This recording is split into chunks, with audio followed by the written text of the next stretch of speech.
morning, and welcome back to Daily Dhamma, a letter to our children.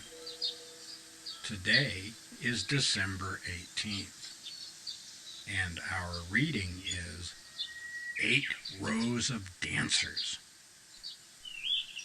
Confucius said of the Qi clan, 8 rows of 8 dancers? If he can bear to do this, what can he not bear to do? And that's Confucius, the Analects 3.1. Confucius taught, he didn't actually write any of this, around 500 BC. One of the things that most irked him was the way the Qi family, the tacky leading citizens of the kingdom of Lu, had appropriated rituals reserved to the emperor.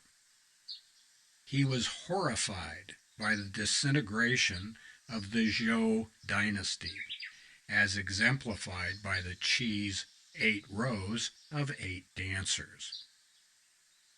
Confucius wanted Lu to return to the example of the Duke of Zhou. The Duke had assumed the regency for his young nephew when the Duke's brother, King Wu, died shortly after founding the dynasty around 1046 BC. The Duke was accused of having evil designs, but he raised the boy, King Cheng, to be an able ruler. And then he retired to his farm like Cincinnatus and George Washington after him. So, 2,500 years ago, a very smart guy was bitching about the world going to hell in a handbasket and thought they should return to traditions that were yet another 500 years in the past. We find that a great comfort. It turned out Confucius was correct to fear the collapse of the dynasty. The Warring States period followed the death of Confucius and lasted from about 475 to 221 BC, some 254 years of chaos. For scale, 254 years after 1776 would be 2030. Who knows whether China's longest dynasty was destroyed by tacky pretenders or if it would have happened anyway. Dynasties arise and they disband. They disband and they arise.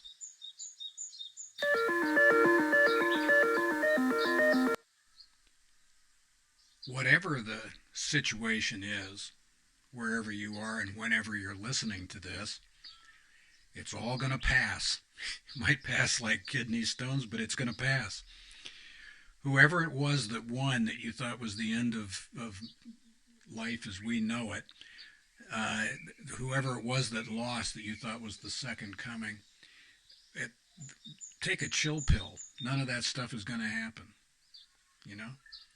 Things arise and they disband. They disband and then they arise. And this is true for civilizations. It's true for governments. It's true for cultures. It's true for families. It's true for individual lives.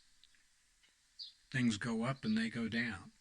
What we need to learn how to do is to have some calm about us, to deal with life with a certain attitude of equanimity and peace, and see if we can recognize the divine spark in other people and try not to lord it over people that we disagree with, and to treat our families and our near people with love and understanding. Isn't that enough? I mean, that should be plenty to do. If we can do that, then we'll be doing okay. Of course, that's just our opinion. What do we know? come what may, meditation is going to help us. We need to have right effort.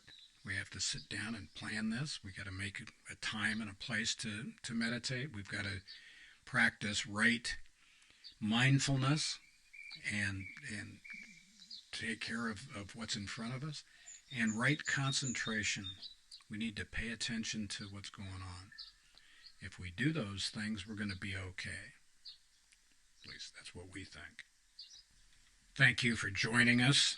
And if you'll check the description box below, you'll find the table of contents for the book Daily Dhamma, A Letter to Our Children, which is available on Amazon, and also the contents of the 11 playlists here on YouTube. And happy trails to you until we meet again.